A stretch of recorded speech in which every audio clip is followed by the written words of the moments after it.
आज देश का हर आदमी महंगाई से बड़ा परेशान है।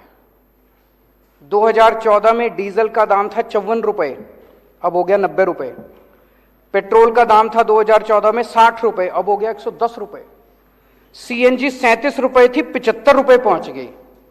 एलपीजी 410 रुपए की थी, 1053 रुपए का एक सिलेंडर हो गया। वनस्पति ऑयल 70 रुपए का था, 170 रुपए हो गया। और नमक 7 रुपए का था, 15 रुपए हो गया। हर चीज के दाम बढ़ गए, डबल ट्रिपल हो गए।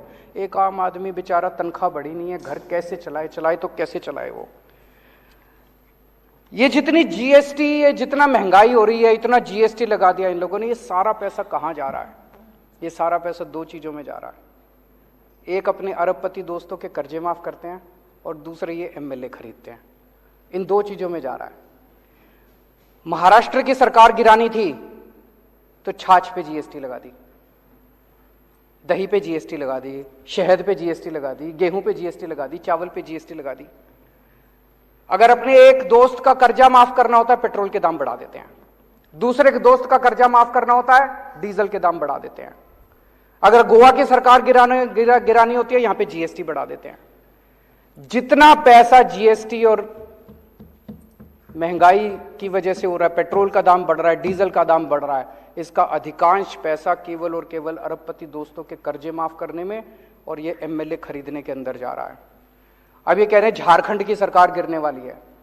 देख लेना, शर्तिया तौर पे मैं कह रहा हूं, अगले 10 दिन के अंदर कहीं ना कहीं जीएसटी या पेट्रोल या डीजल के दाम ना बढ़ जाए तो बढ़ेंगे, और वो सारा पैसा जो है वो एमएलए खरीदने के लिए जाएगा इनका झारखंड। आज मैं देश की जनता से कहना चाहता हूं, हमारे देश की जनता जरूरत पड़े तो देश के लिए बलिदान करने को तैयार है। आज मैं देश की जनता से पूछना चाहता हूं कि क्या आप इस तरह से इनके अरबपति दोस्तों के लिए इस तरह से पैसा लुटाते रहोगे? क्या आप एमएलए खरीदने के लिए अपने बच्चों के पेट काटते रहोगे? आज अगर हमारी सेना को पैसे की जरूरत पड़े, हमारे देश के लोग एक टाइम की रोटी नहीं खाएंगे, सेना के लिए कुछ भी कर देंगे, लेकिन क्या इनके अरबपति दोस्तों के लिए हम ही करने के तैयार हैं? आज एक तरह से कई लोगों को मैं जानता हूं, कई परिवार ऐसे हैं, पहले 1.5 किलो दूध लिया करते थे दिन का, अब वो कम करके 1 किलो कर दिया जब से ये महंगाई हो रही है, जब से ये जीएसटी लगा है। कई परिवार ऐसे हैं जिन्होंने एक टाइम की सब्जी लेनी बंद कर दिया, अब नमक से रोटी खा लेते हैं। तो एक तरह से गरीब का खून चूस के, और वो पैसा ये अरबपति दोस्तों को दे रहे हैं। गरीब का खून चूस के इस देश के अंदर एक आदमी की सत्ता की हवस को पूरा करने के लिए सारा का सारा पैसा इस्तेमाल किया जा रहा है। क्या देश के लोगों को